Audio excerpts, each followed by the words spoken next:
Next topic है हमारा returns to scale. Laws of production में हमारे पास दो लॉ है, एक रिटर्न्स टू फैक्टर है और एक रिटर्न्स टू स्केल है।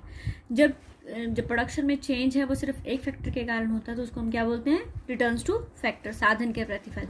लेकिन जब हमारे पास इन द लॉन्ग रन सभी फैक्टर्स क्या हो जाते हैं, वेरिएबल हो जाते हैं, तो सभी फैक्टर्स में चेंज होने के कारण आउटपुट में जो चेंज होता है वो हमारे पास इस जो कंसेप्ट है, ये जो हमारी प्रतिक्रिया है या ये जो बिहेवियर है प्रोडक्शन का, वो क्या कहलाया जाता है, रिटर्न्स टू स्केल, पैमाने के प्रतिफल कहलाए जाते हैं।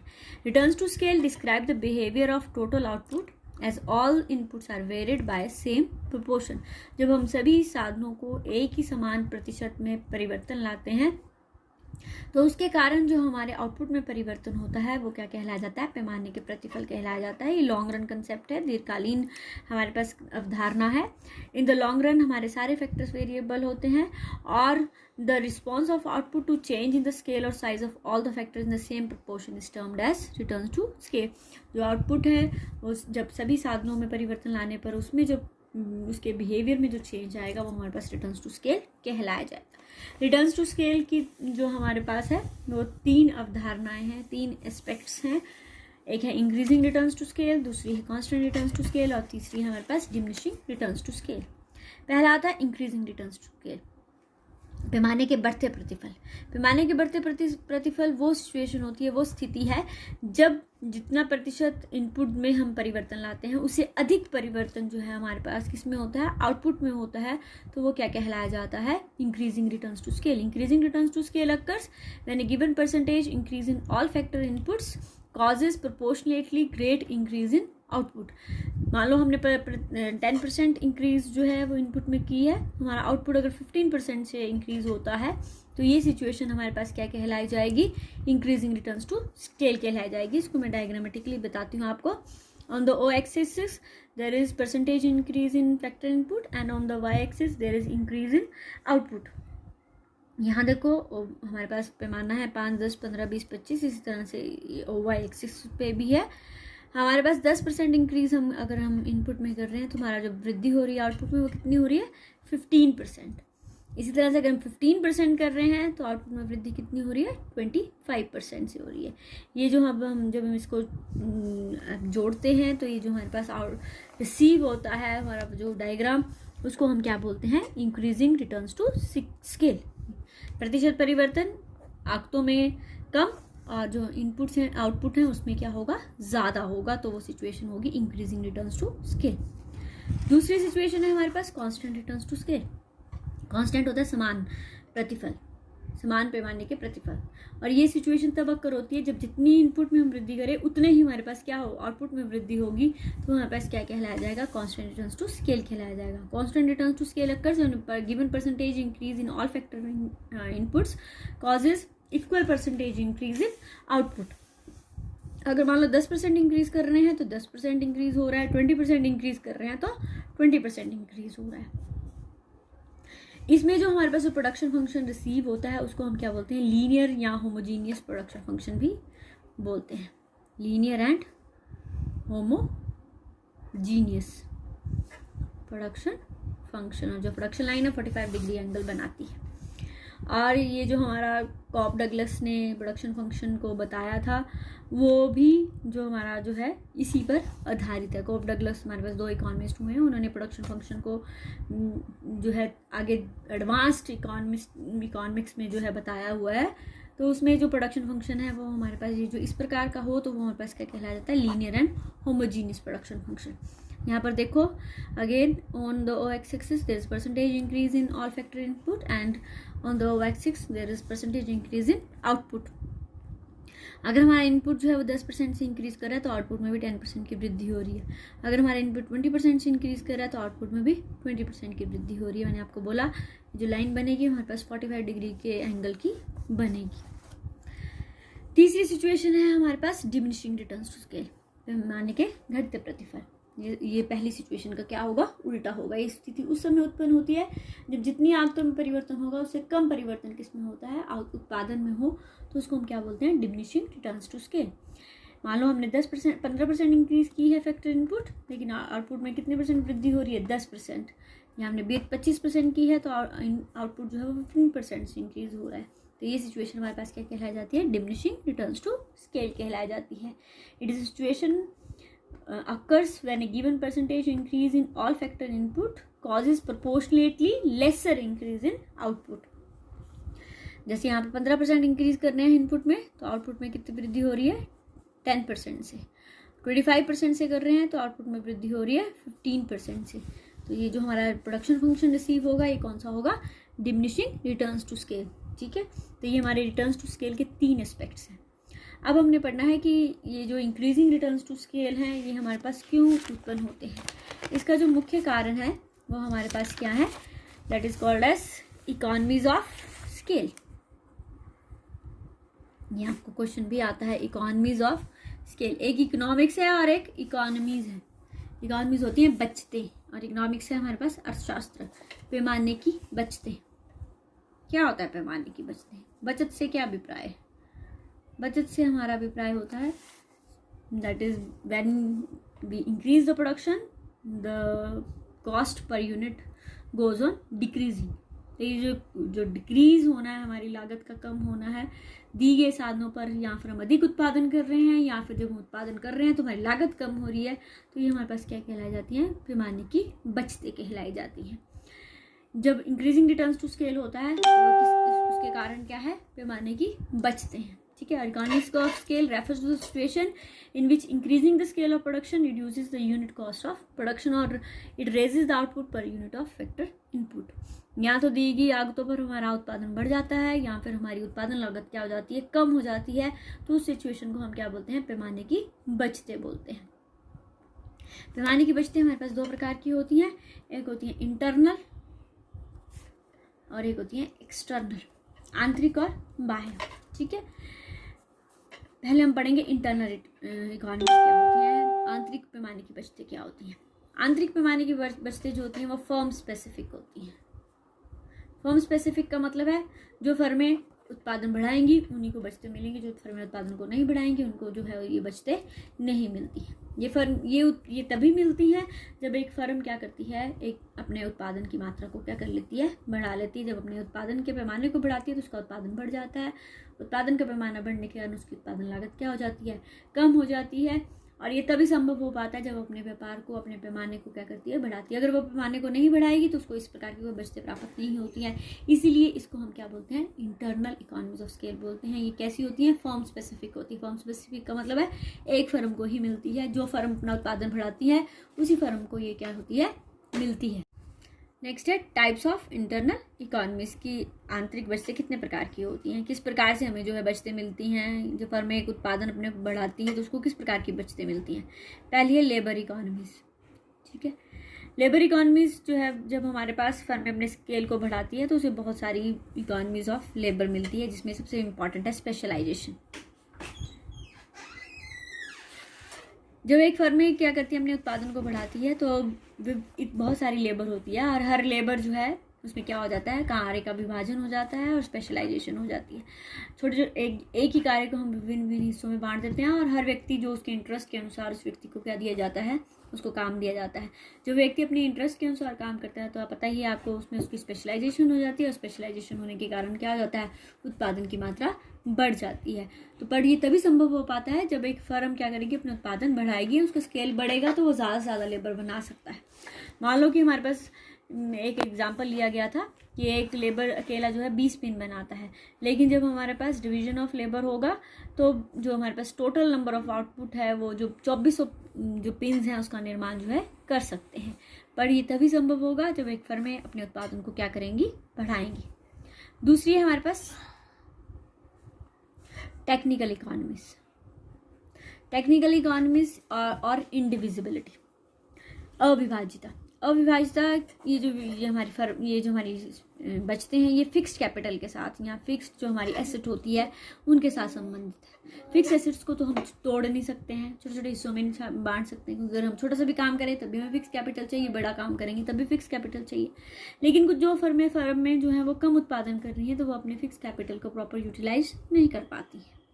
इसलिए जब फर्में अपने उत्पादन को बढ़ाती हैं तो उस एसेट का क्या कर पाती हैं, पूरा का पूरा यूटिलाइजेशन कर पाती हैं।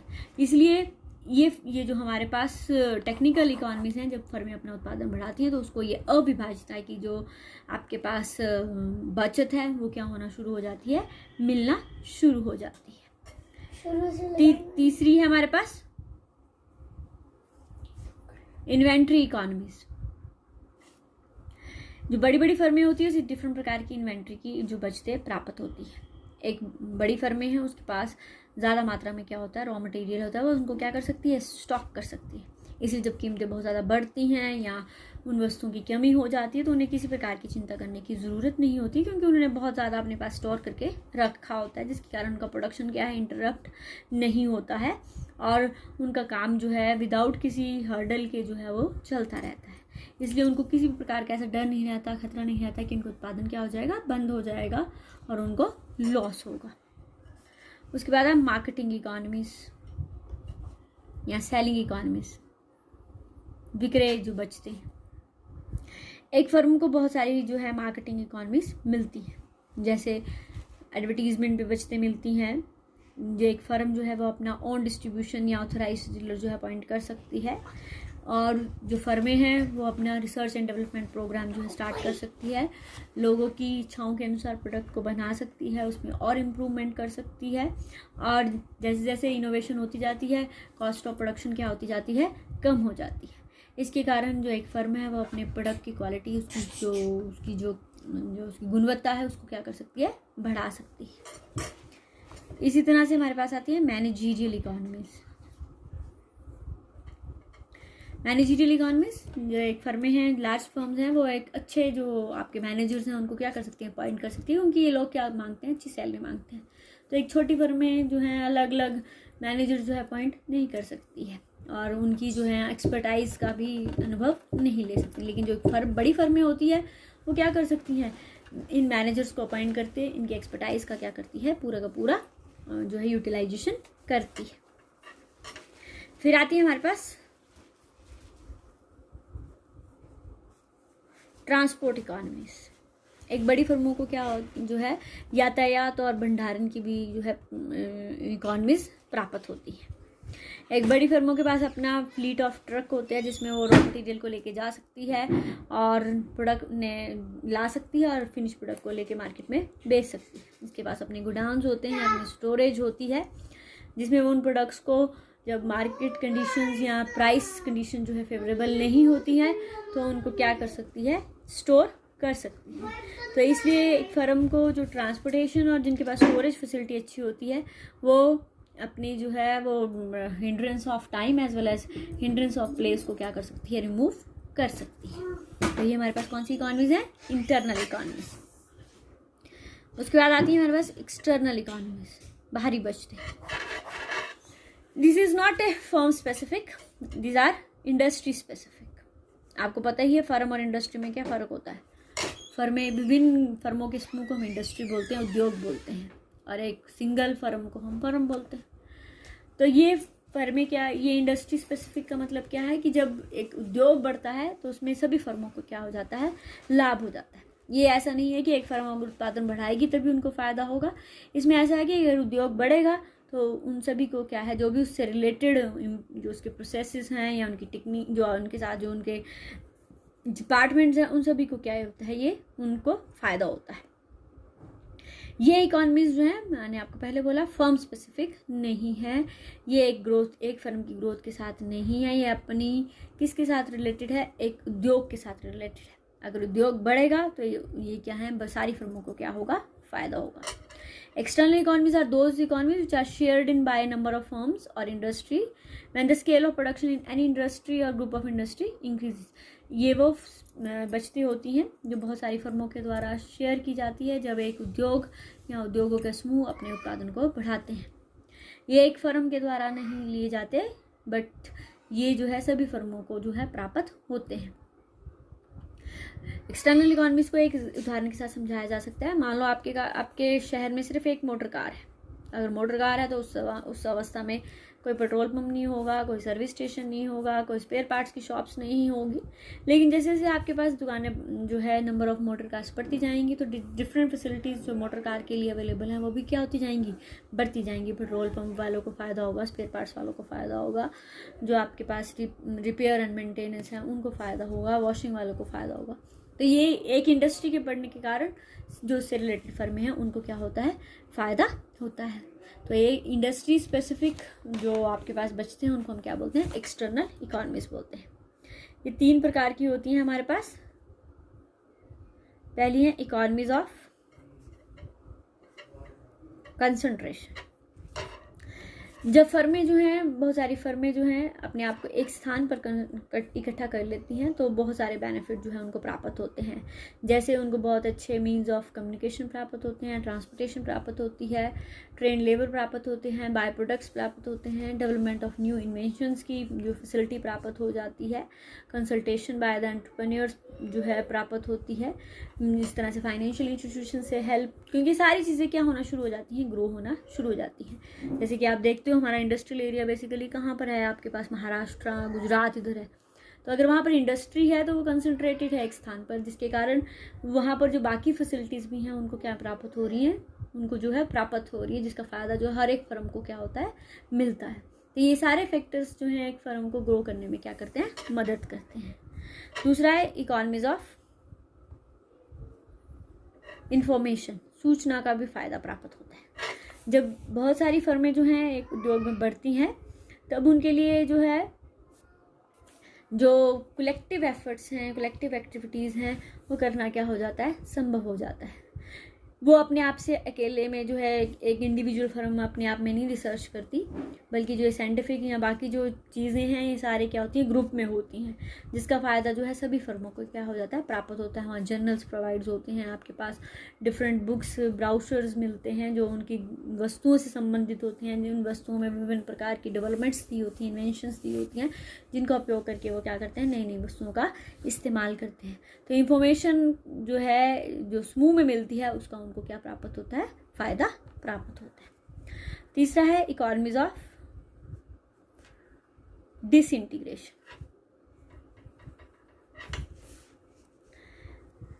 जब इंडस्ट्री ग्रो करती है तो फर्में जो हैं वो आपस में क्या करती हैं, अपने प्रोडक्शन प्रोसेसेस को अलग अलग वे में डेवलप करना शुरू कर देती है।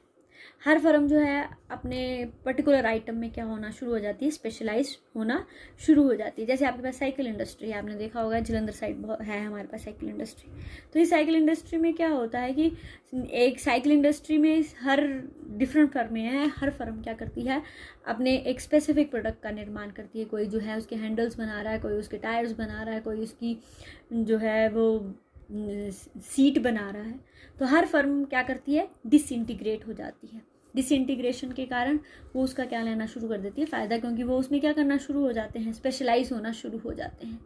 तो डिसइंटीग्रेशन का फ़ायदा भी क्या है, उद्योग जब बढ़ते हैं तो उसका उनको मिलता है। डिसइंटीग्रेशन हमारे पास 2 प्रकार का होता है, एक हॉरिजॉन्टल होता है और एक वर्टिकल होता है। एक क्षैतिज होता है और एक आपके पास समतल होता है। ठीक है, हॉरिजॉन्टल डिसइंटीग्रेशन में क्या होता है, जो हमारे पास एक ही प्रोडक्ट है उसकी विभिन्न जो वैरायटीज़ जो हैं आपको मिलेंगी। ठीक है, जैसे आपके पास ब्लैंकेट्स हैं, तो डिफरेंट इंडस्ट्रीज़ जो हैं वो डिफरेंट फर्में जो हैं वो उन ब्लैंकेट्स को बनाएंगी, लेकिन डिफरेंट प्रकार के ब्लैंकेट्स को बनाएगी। हॉरिजॉन्टल का मतलब है आपके पास दिस इज़ योर रो। ठीक है, ये हॉरिजॉन्टल है, और जो वर्टिकल है वो ऊपर से नीचे की ओर, यानी कि यहाँ पर हमारे पास एक ही प्रोडक्ट की डिफरेंट वैरायटीज़ के लोग जो हैं वो डिसइंटीग्रेट होंगे, और जो वर्टिकल आपके पास डिसइंटीग्रेशन होगा इसमें डिफरेंट वैरायटीज़ होंगी, हर डिफरेंट प्रोडक्ट होगा।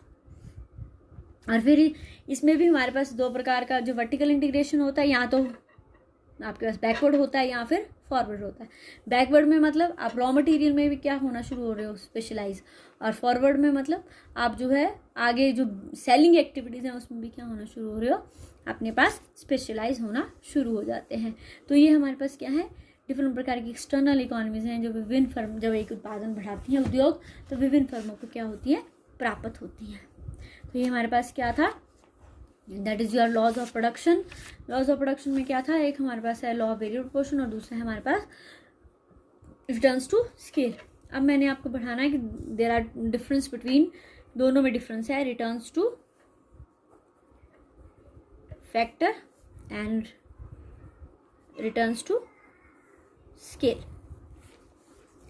रिटर्न्स टू फैक्टर जो है वो हमारे पास शॉर्ट रन में पढ़ा जाता है, जबकि लॉन्ग जो रिटर्न्स टू स्केल है it is with reference to long run production function. ये शॉर्ट रन प्रोडक्शन फंक्शन से संबंधित है, ये लॉन्ग रन प्रोडक्शन फंक्शन से संबंधित है। रिटर्न्स टू फैक्टर तब अप्लाई होता है जब सारे फैक्टर्स क्या होते हैं, स्थिर होते हैं, सिर्फ एक फैक्टर क्या होता है, वेरिएबल होता है। और रिटर्न्स टू स्केल तब अप्लाई होता है जब सभी फैक्टर्स क्या होते हैं, वेरिएबल होते हैं। Returns to factor are studied with reference to change in variable factor. लेकिन जो हमारा रिटर्न्स टू स्केल है इसमें सभी फैक्टर क्या होते हैं, चेंज होते हैं, एक ही प्रोपोर्शन में तब पढ़ा जाता है। जो हमारे पास रिटर्न्स टू फैक्टर के एप्लीकेशन होने का मुख्य कारण है दैट इज द वेरिएशन और change in the proportion of different factors. उनकी जो प्रोपोर्शन है डिफरेंट फैक्टर्स की वो क्या होती है, चेंज होती है। एक फिक्स फैक्टर के साथ हम एक लेबर लगा रहे हैं, 2 3 4 5 6 7 8 9 लगा रहे हैं, तो उनकी प्रोपोर्शन क्या आ रहा है, डिफरेंट है। जबकि रिटर्न्स टू स्केल में जो हमारे पास चेंज हो रहा है वो क्या होगा, पैमाना चेंज होगा, क्योंकि हमारे सारे फैक्टर क्या होंगे, चेंज होंगे, जिसके कारण हमारा उत्पादन क्या होगा, या तो बढ़ जाएगा, उत्पादन क्या आपको पता ही, हमने यहाँ फिर क्या होता है, कम होता है। तो ये हमारा क्या था, चैप्टर था production function and laws of production.